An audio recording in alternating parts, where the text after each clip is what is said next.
Den 22. juli forlater jeg leiren og padler østover. Rigmor blir igjen i campen sammen med hundene.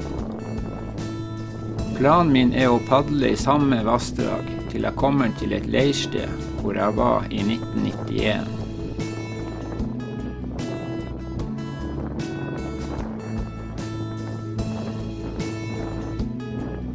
Da var vi 4 stykker som startet fra Ifjordfjellet ved Estorskaidi og gikk tvers over Laksefjordvidda til vi kom ned ved Sirma i Tana.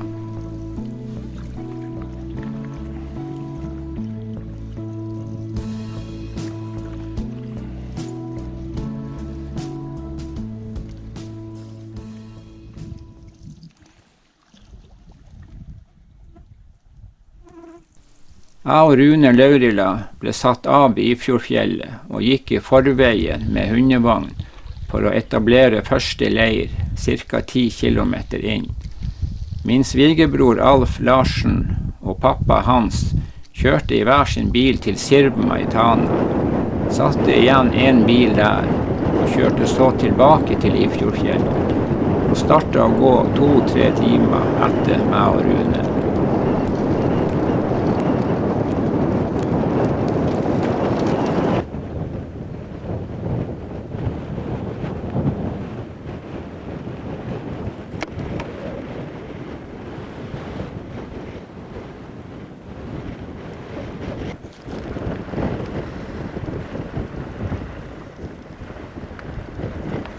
Der, over de høye blåner.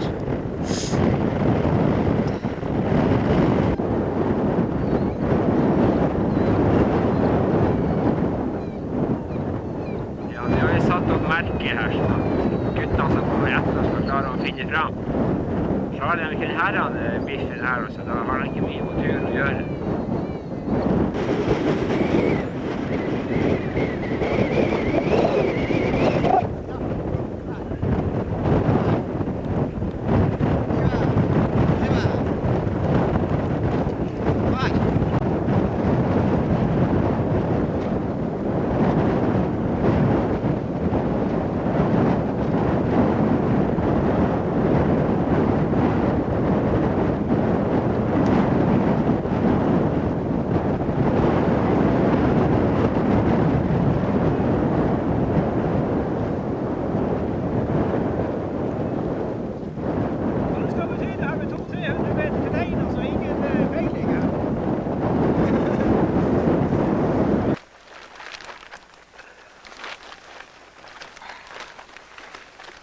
Det var godt.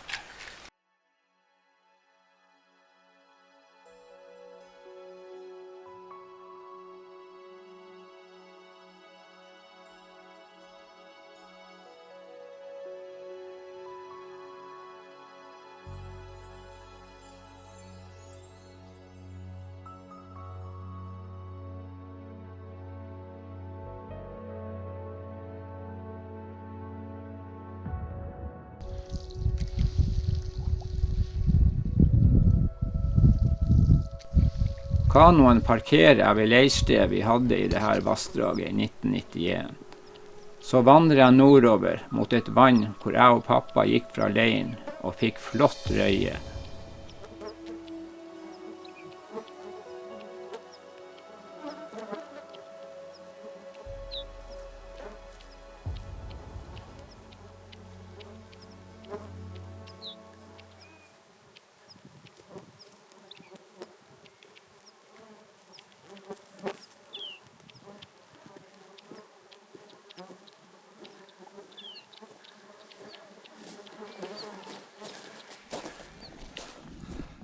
Ja, nå er jeg på vei til et nabovann. Og akkurat her hvor vi går nå, her gikk jeg i 91 for å fiske det her vannet. med min far. Og Grums og Gaia var med. Rune og Alf var tilbake i leiren, men vi gikk denne turen. Man fikk masse fin røye der. Det som er litt artig, er at da var min far 62 år. Og jeg blir også 62 år nå i sommer. Så det er jo litt rart å tenke på. Han var sprek da, faren min. Det var en lang tur. Vi gikk helt fra Ifjordfjellet og tvers over hele Laksefjordvidda og kom ned i Kirma. På kvelden kommer jeg fram til vannet og går ut på en odde for å fiske. I 1991 sto jeg med badere og fluestang i sivet utenfor odden. Pappa filmet meg mens jeg tok inn røye. Håven hadde vi glemt i leiren.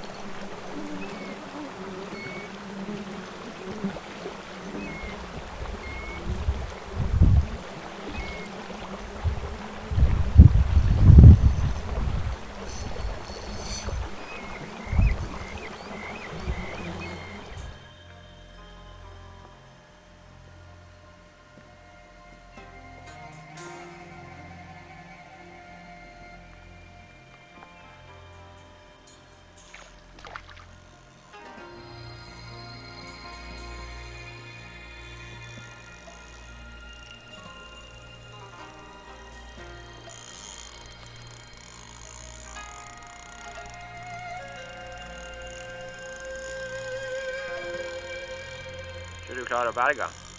Jeg håper det. Jeg håper ikke. Sterkt det.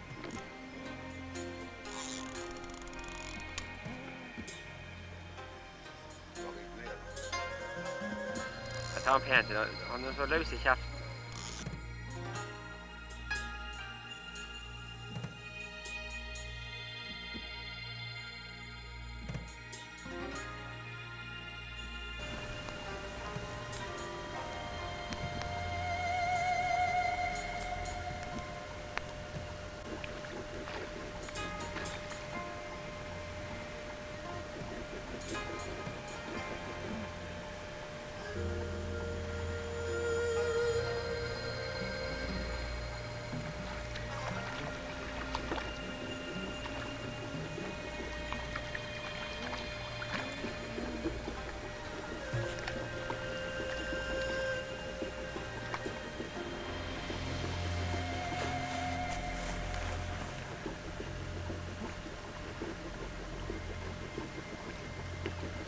Berga. Bra, Torgeir.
Natta nu på vidda, spiller på de strengene er festet dypt inn i sjela mi.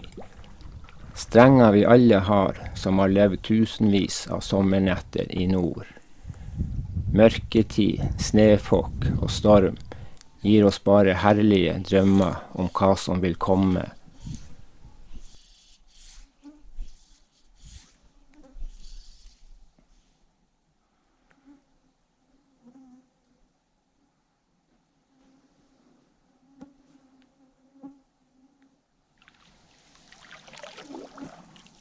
Jeg tar meg god tid, for jeg vil ikke sove bort sommernatta.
På vei ut av Laksefjordvidda får jeg lekkasje på hydraulikken til bremsesystemet. ATV-en blir fullstendig uten brems.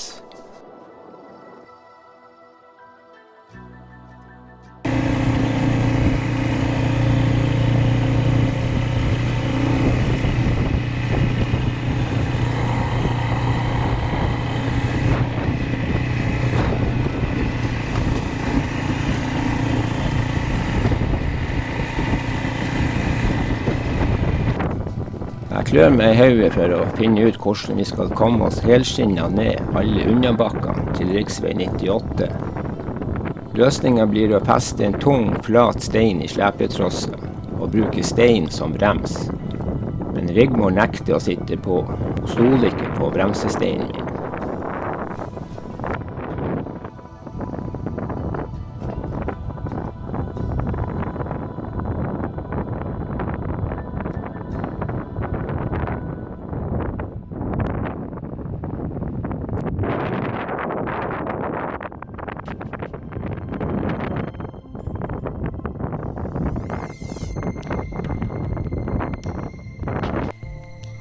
Fra parkeringsplassen ved riksvei 98 kjører vi mot Tana. Derfra fortsetter vi oppover langs Tanaelva til Karasjok.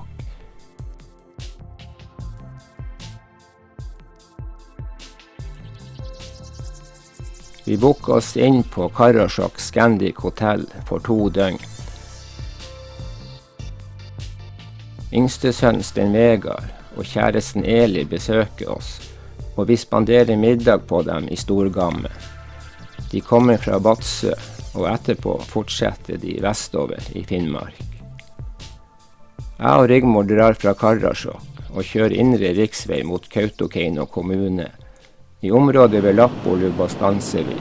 Vi setter kløv på hundene og vandrer sørover.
Der får de videre.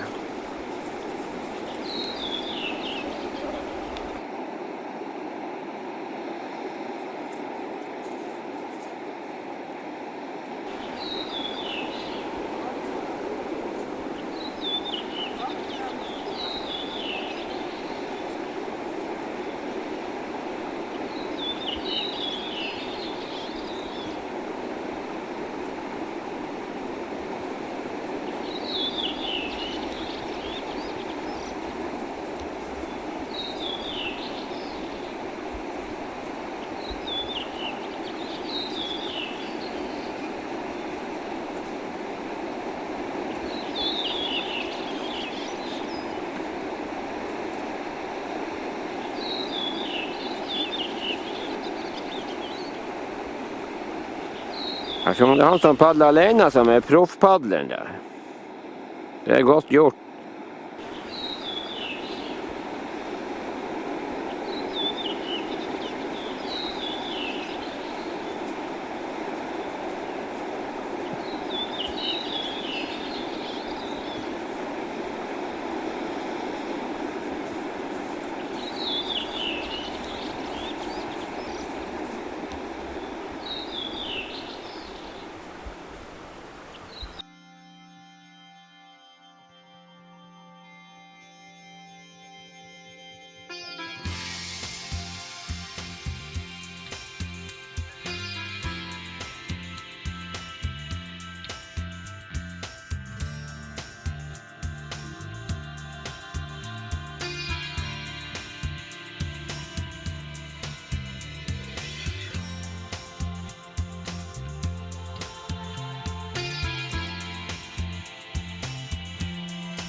Vi avslutter oppholdet på Skogvidda i Kautokeino og kjører til Hammerfest. Der rusler vi litt rundt i den koselige byen. Så går Rigmor ombord i hurtigbåten som skal kjøre Sørensundleia mot Hasvik. Ombord har hun selskap med Erling og kjæresten Camilla. De skal dra til Rigmors heimbygd Kårhamn på øya Seiland. Der har hun et hus som hun har arvet. Turen dit tar en halv time. Kårhamn ligger veldig godt beskyttet mot det barske været på Finnmarkskysten. Bygda ligger der Sørøysundet er smalest, så det er kort vei å krysse over til Sørøya. I nærmest uminnelige tider har fiskerne kunnet levert fisk her, men den tida er slutt. Fiskebruket er her, som mange andre plasser, tatt over av oppdrettsindustrien. Så det eneste som landes på kaia er pellets for å mate soyalaksen.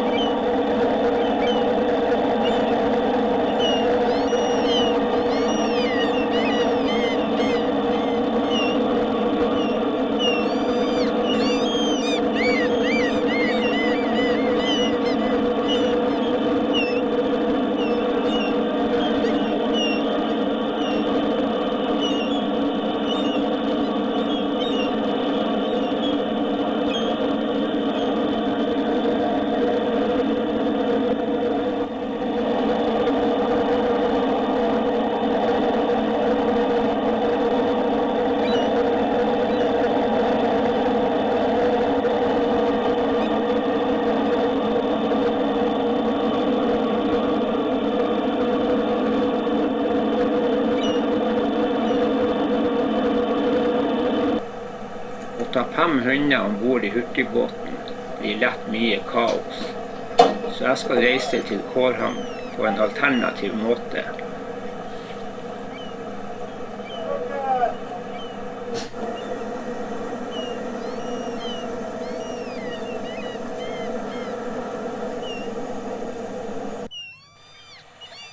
Eneste måten for å komme til Kårhamn er med båt, så når du har landet her, er du i en helt egen verden.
Jeg tar bilen og kjører til fergeleiet Klokkarøya, 4 kilometer sør for Hammerfest.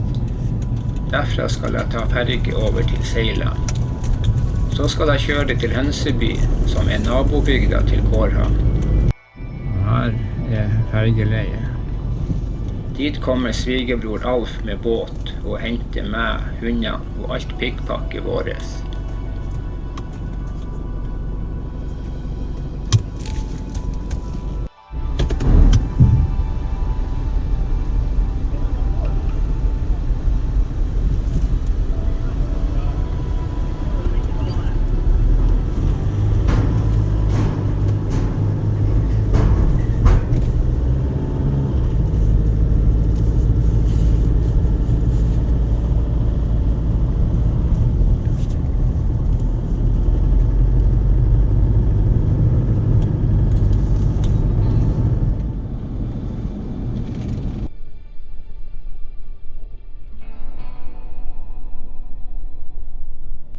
Hønseby er utgangspunktet til mange for å oppleve Seiland nasjonalpark, som nok er den villeste og mest spektakulære nasjonalparken vi har i Norge.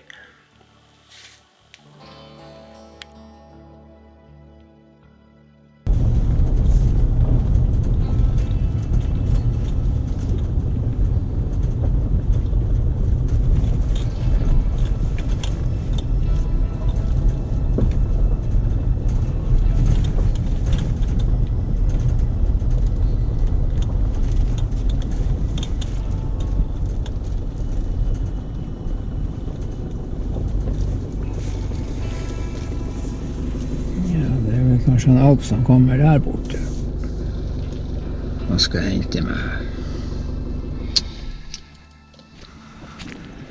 Hallo, halloen! Ja. Jeg har en del saker. Hei, takk for sist. Ja, det er ikke så. Jaha. Ja, skal jeg bare begynne å bære ned også? Nei, bare ned så hiver vi ombord, og så jeg kan ta det her som du har her. Ja, så skal jeg hive ut mer. Ja.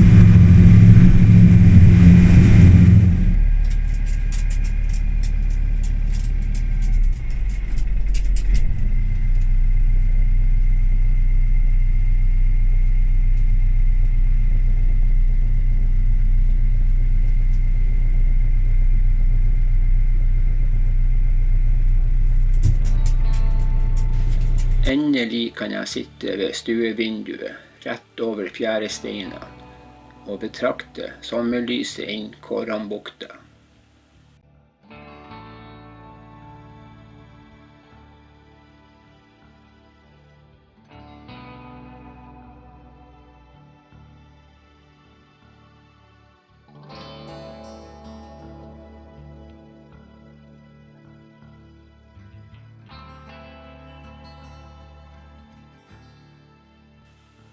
Det finnes ikke større kontrast i Finnmark til viddelandskapet vi har vært ved enn å komme til Seila. Her er juv og hogg overalt.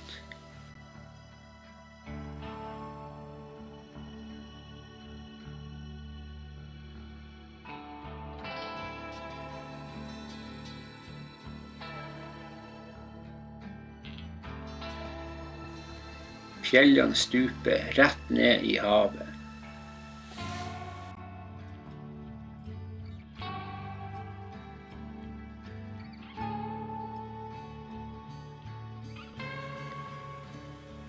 Jeg, Camilla og Erling tar med oss 3 hunder i båten og drar på en ekspedisjon opp mot det høyeste punktet på øya, Seilandstuva på 1078 meter over havet. Det blir en strabasiøs tur, hvor vi må være nøye med rutevalget for i det hele tatt å komme videre. Likevel må vi krysse flåg og ur og vade til livet i elv.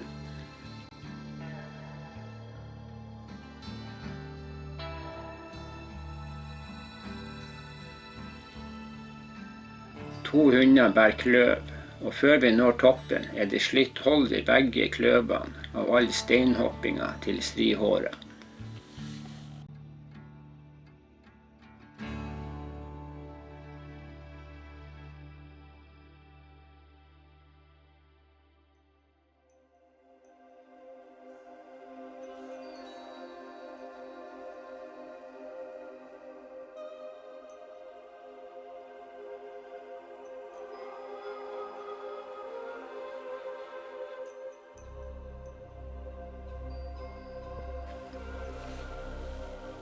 Senere er vi en gjeng som drar på en fisketur til fiskevann inne i Skreifjorden.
Det er heldigvis et av de lette farvel i livet jeg tar med Rigmor før hun går ombord i Hurtigruta.